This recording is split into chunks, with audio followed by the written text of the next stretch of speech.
We just spoke to Senate designee Bruce Blakeman. He narrowly secured 50% of the vote at the convention on the second ballot. And just behind him was my next guest. David Malpass finished that second ballot with just under 40% of the votes from the state committee members.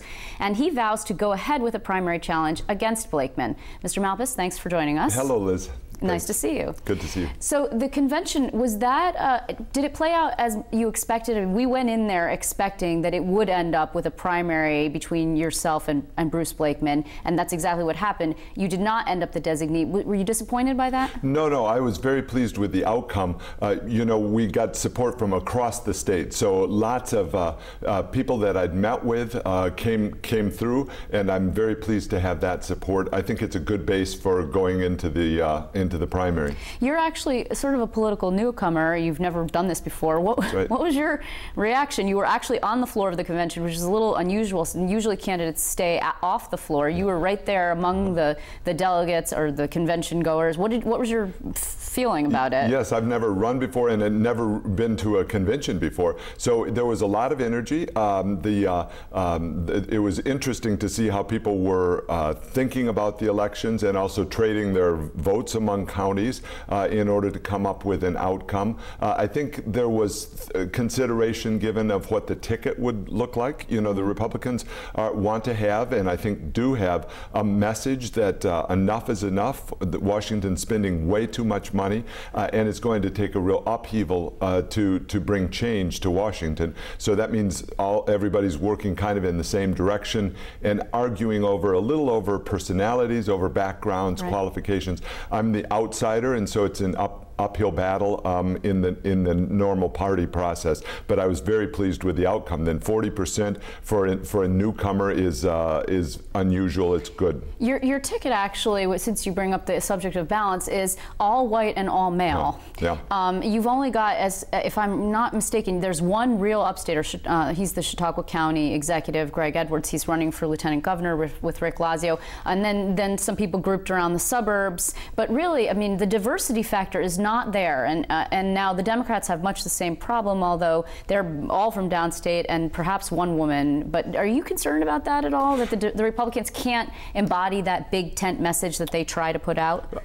I think that's going to be one of the goals of the campaign. I'd like to draw voters from disaffected Democrats, from working families across the state, and I think that needs to be a clear goal for Republicans, that our message is better for people wanting jobs, looking for jobs, and it's going to cover people of all ethnicities, because we know over and over again, when you have more growth, you get more jobs at the lower end. The best thing for poor people is to have a strong growing economy, and I think that comes through lower taxes, through less federal government spending. When the federal government's spending the money, it's sucking jobs out of New York State. That's what we feel. Now, you're actually running against Kirsten Gillibrand, a woman also from upstate. Mm-hmm. It's for the unexpired term of Hillary Clinton, right? She inherited this seat from Hillary Clinton. She was elevated to that seat by David Patterson.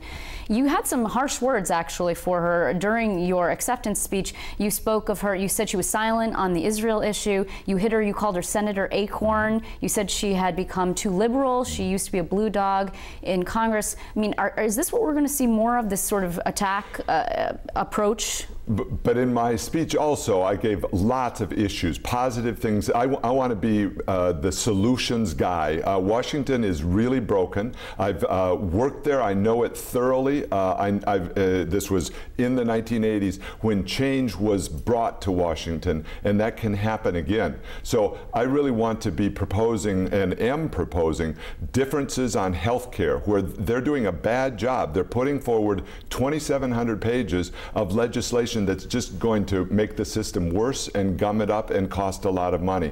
They're doing it on the Financial Services Reform Bill, which is not going to make banks safer. It's costing huge amounts of money, and it's taking jobs out of New York. So primarily, I'm going to be talking about the issues.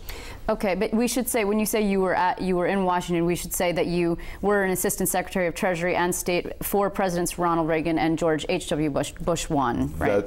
That's right. And in terms of Kirsten Gillibrand, one of the response was, you had hit her on too much spending, and generally speaking, the Republicans too much spending, or rather the Democrats too much taxes, et cetera. And then her campaign sent out a response, and they hit you in return, saying in your role as chief global economist for Bear Stearns, you not only helped cause the financial collapse, but you made millions and left, quote, taxpayers holding the bill. What's your response to their response? You know, I think it's silly to say that I caused the crisis. That's like saying the weatherman caused the snowstorm. But you were there. I mean, you were. That's correct. I was doing economics, talking about markets on business news networks very frequently, with a long record, writing over and over again in the Wall Street Journal, in Forbes, where I have a regular column. And so I would ask, what was Senator Gillibrand doing? She really wasn't stopping the crisis, and Washington was hugely involved. Remember, they were the regulator that should have been watching the banks and investment banks, and they weren't doing the job. But aren't you concerned, particularly in this day and age, at this moment when Wall Street is sort of a bad word, to be tied to Wall Street? And obviously that's what she's going to be doing, trying to. How do you explain that to voters who have lost money in the market, who are upset with all the federal bailout money? Sure.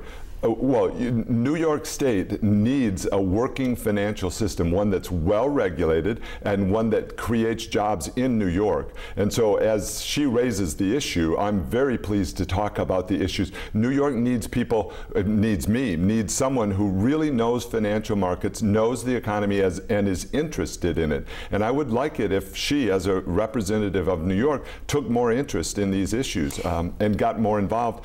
Clearly, as we've seen over the last year, there's been this vacuum in Washington of people understanding the crisis and also understanding what the solutions might be. So I expect we're going to be seeing you focused on her and trying not to focus on Bruce Blakeman, even though there is a primary, to avoid, as Chairman Ed Cox said, pulling yourselves apart and headed into the general election. That's right. My main concern is for New Yorkers, and she isn't doing the job that to bring jobs, to bring a better environment for New Yorkers. We're losing population. We have almost 1 million people unemployed, and so we need thorough change and upheaval, a true political upheaval in Washington. We've got to have outsiders come in, and she's been simply too much a part of the system that created these problems. Well, David Malpass, I'm sure we're going to be seeing a lot of you. You've put $1 million of your own money into the campaign. You were the first on the air with an ad, and we'll be hearing a lot from you now. You're officially on the ballot, so congratulations on that, and thanks for joining us. Thank you, Liz.